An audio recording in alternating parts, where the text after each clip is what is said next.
उनके सपनों को पूरा करने के लिए मैं इधर आया, और वो सपने पूरे तभी होंगे जब मैं चुनाव जीत कर आऊँगा। दूसरा, एक आपस में बहुत सारे लोग चर्चाएं करते हैं कि भाई किसको चुना जाए, कैसे चुना जाए, क्या होना चाहिए प्रत्याशी के अंदर। तो प्रत्याशी के अंदर जब इन सारी चीज़ों का आकलन किया जाता है तो सब कहते हैं कि भाई यार सीलू सिंह आते हैं, बहुत बढ़िया बातें करते हैं, बहुत पढ़े लिखे हैं, लेकिन पता नहीं वो यहाँ आएंगे कि नहीं आएंगे। तो ये प्रोग्राम मैंने अपनी बगिया में रखा था। ये जो यहाँ पे आप सब लोग आए हैं, वहाँ पे हमने इसको रखने का पहले हमने प्लान किया था।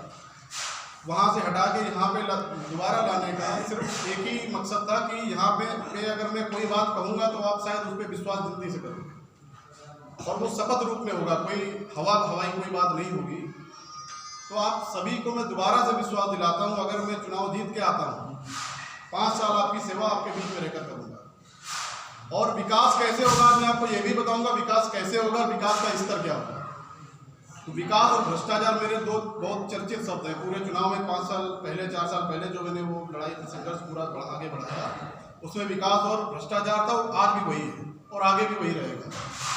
तो विकास का मतलब ये नहीं होता है कि हम आज इतने सालों से 30, 35, 40 इतने 35-40 सालों से हम चुनाव लड़ रहे हैं, लोग जीत रहे हैं। हमारे गांव में भी लोग प्रधान हैं, दूसरे गांव के लोग भी प्रधान हैं, अभी भी हैं।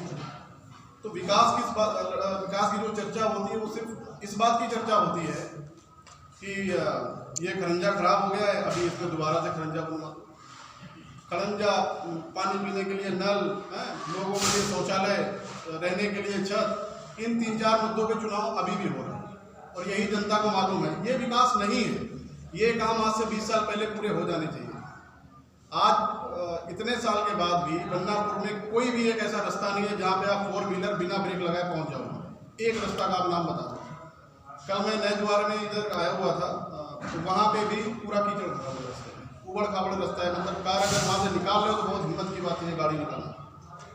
तो इतने बड़े गाँव में इतने सालों तक अगर एक रास्ता नहीं है बना हुआ वहाँ पर, तो ये शर्म की बात हमारे लिए नहीं, हम सब के लिए। एक सही रास्ता तक हम नहीं दे पाए अपने गाँव में। विकास की बात हम क्यों करते हैं? क्या विकास है क्या? यहाँ पे राजनीति सिर्फ ये होती है, ये आदमी जीत रहा है तो उसको जीतने नहीं देना है, उसको हराने के लिए आप जो करना है वो करो। उसके लिए पार्टी बनाई जाएगी, उसके लिए बहुत सारे काम किए जाएंगे। ये सब चीज़ें यहाँ पे चलती चली आ रही। तो इन सब चीज़ों को भी समाप्त करने की ज़रूरत है। गाँव के बारे में सोचने की ज़रूरत है। अगर मैं चुनाव जीतूंगा तो मैं फिर से आपको बोलता हूँ ये बात, उसमें मेरा कुछ नहीं होगा। जो भी निर्णय होगा यहाँ के लोगों की भलाई के लिए ही होगा। और जब विकास की बात करता हूँ तो बन्नापुर, क्योंकि इस पंचायत को लीड कर रहा हूँ, मैं यहाँ पैदा हुआ हूँ, ये मेरी जन्मभूमि है, इसको कर्मभूमि बनाने के लिए आया हूँ। तो पहले विकास बन्नापुर का होगा, और जब बन्नापुर का विकास होगा तो उसके साथ लगे बाकी के गाँव का भी विकास होगा। तो इसका ये मतलब नहीं है कि मैं केवल अपने गाँव का विकास करूँगा, सभी का विकास होगा, लेकिन उसका नेतृत्व बन्नापुर करेगा। इस पंचायत में बन्नापुर सबसे अच्छी, सबसे मजबूत, इस पंचायत के अंदर हमारे गाँव का नाम हो, गाँव हमारा बहुत तरक्की की सीढ़ियों पर आगे बढ़े। साथ में 15, 20, 25, 30, 40, 50 किलोमीटर तक भी जहाँ पे भी जिस भी स्तर पर अगर कहीं पे हमारी पंचायत का नाम, पहली बात तो नाम कोई लेवा है ही नहीं, वहाँ पे नाम लेते हैं नहीं। ग्राम पंचायत बारहपुर के जरिए का कहीं पे भी कुछ भी किसी भी स्तर का नाम की अगर बात आती है तो सब 0। तो हर प्लेटफॉर्म पे जाके विकास की बात करना वो हमारे एजेंडे में रहेगा। और इसका नाम पूरे मतलब अपने नेशनल लेवल पे, राष्ट्रीय स्तर पे आदर्श ग्राम पंचायत बनने के बाद राष्ट्रपति तक इसको रिकॉग्नाइज करें, उस लेवल तक लेके जाने की पूरी तैयारी। साथ में विकास, क्योंकि विकास की जब बात करता हूँ तो विकास बहुत बड़ा होगा। मेरे विकास के एजेंडे में ये खड़ंजे ये सब नहीं है। मेरे विकास के एजेंडे में एक ऐसा सपनों का गांव है जिस गांव के अंदर सारी सड़कें पक्की हो, सारी सड़कें सीमेंटेड हो, सारी गांव के जितने गली मोहल्ले साफ सुथरे हो। अब हमारे गांव में हर मोहल्ले में आजकल जो हमारी अर्थव्यवस्था है, जब हम गांव में रहते हैं तो हमारी अर्थव्यवस्था खेती पर निर्भर होती है। तो यहाँ कोई फैक्ट्री या कोई बहुत बड़ी कोई ऐसी ऑर्गेनाइजेशन नहीं है कि जहाँ पे सबको 50-50 हज़ार रुपये सैलरी मिल रही है। आदमी पूरे साल मेहनत करता है, खेतों में जाता है, वहाँ पे पानी बरसा, फसल हुई, पानी ज़्यादा बरस गया तो फसल बेकार हो गई, टाइम से नहीं बरसा तो फसल नहीं हुई। और जो सक्षम व्यक्ति होते हैं वो अपना इंजन चला के, पानी चला के अपना खेती बाड़ी करते हैं। उसके बाद अब जब वो पूरा फसल वो लेके घर आते हैं तो एवरेज लगाते हैं, तो जितना लगाया था उतना ही मिला उनको, तो प्रॉफिट तो कुछ हुआ नहीं। अब अगर खेती में किसी को प्रॉफिट हो भी गया उसके अलावा 10-50 हज़ार रुपये बचा लिए किसी किसान ने अपने घर में। अब घर में 2 आदमी बीमार हो गए, 50,000 तो कमाए तो वो भी लग गया, 10-50 हज़ार का कर्जा भी हो गया। तो गांव का लगभग आदमी इन्हीं चीज़ों में बंधा हुआ है।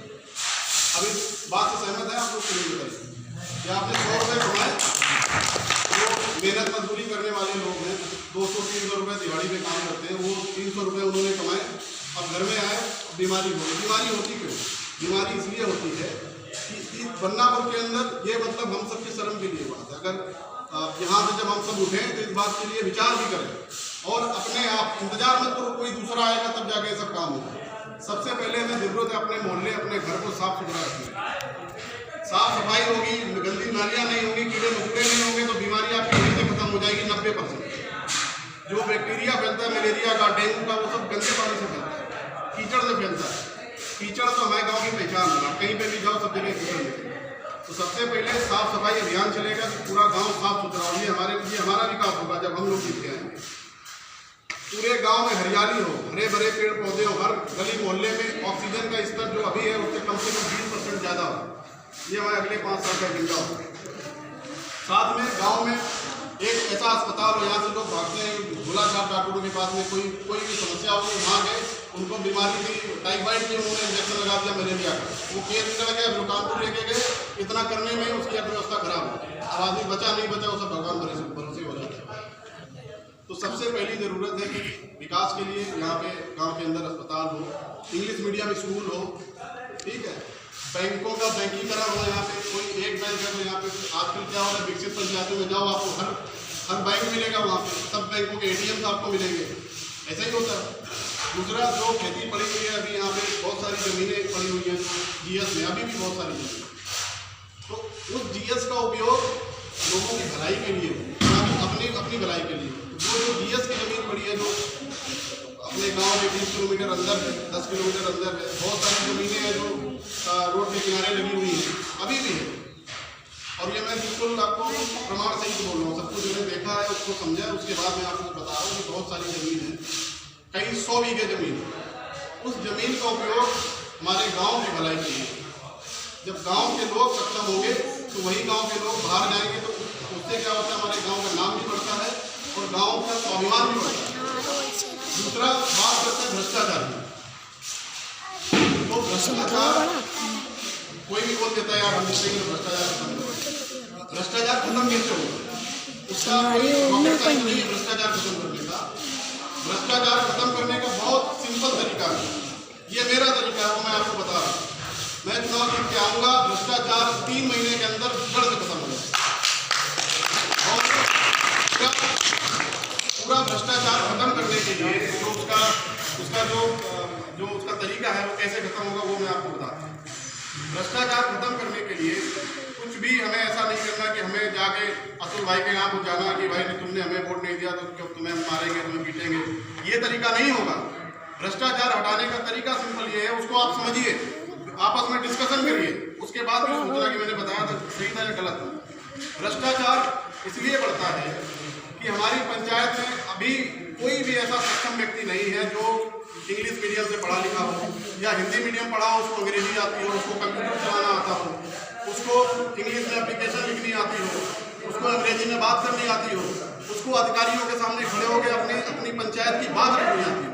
एक भी प्रधान अभी तक पिछले 10-15 सालों में नहीं और ना वर्तमान में है, ना भविष्य में आने की ऐसी उम्मीद है। अगर हम नहीं चुनाव में हमें लेके आओगे तो आगे भी यही परिस्थिति बनी रहेगी। तो हमारा काम एक बार ये है कि आप सभी को, मैं अपने दिल की बात कहूँ इसलिए मैंने आज सभी को यहाँ पे कोशिश करके बुलाया, आप लोगों ने समय दिया।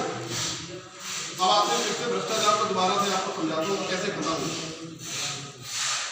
जो हमारी पंचायत है अभी, ये सारी पंचायत मैनुअल का मतलब ये होता है कि पुराने ज़माने में मुंशी होते थे, शायद अभी गाँव में होते हैं मुंशी। उनका काम ये होता था कि जो साहूकार है वो उनसे यहाँ से किसी ने कर्जा लिया तो उन्होंने रजिस्टर पत्रावली पूरी मेंटेन करें, उन्होंने कैसे लिए, वो कैसे लिए, उस व्यवस्था को हटाना।